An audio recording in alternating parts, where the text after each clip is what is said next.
I thought you said that XRP won't hit 4 digits until the Clarity Act, but will hit 3 digits with other catalysts. Did I mishear or misunderstand?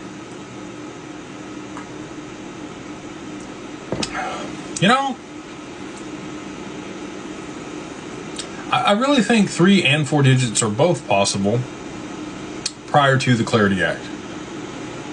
I think that 3 digits is much more likely prior to the Clarity Act, and 4 digits could absolutely come after the Clarity Act.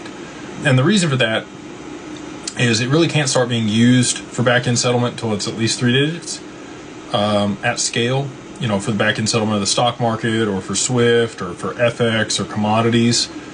And then, you know, once we know how it's regulated and how it can be used and transacted with, banks can already hold crypto to be able to settle transactions.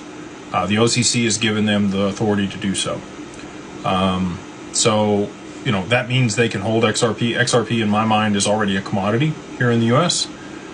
Because, you know, the CFTC, obviously, Caroline has gone on to MoonPay at this point, but she met with Brad frequently when she was at the CFTC, and XRP is obviously listed on Bitnomial with a USD pair and traded as a commodity alongside Bitcoin and ETH.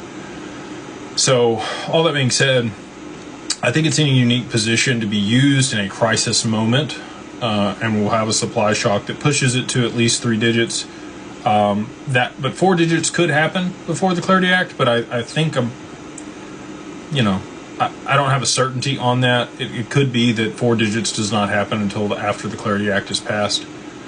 The other thing I would say is I don't know when the Clarity Act is going to be passed. If we don't get to some type of consensus on it here in the next really week, it's going to be very difficult, and it could be a much longer path to market for regulation here in the U.S. So let's say, you know, we go another week, they finally get something drafted, it's put up for vote. Congress is really going to be focused on the funding bill toward the end of this month. If they don't get that passed, the government's going to shut down again. And they're not going to allow competing bills to take away from that. And we saw, even with focus on that, we had a government shutdown of 40 plus days last year.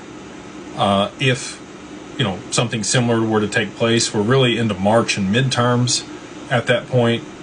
And, you know, Congress really won't get in the full swing of things again until mid to late Q2, maybe even early Q3, before they'd even be able to vote for the Clarity Act again.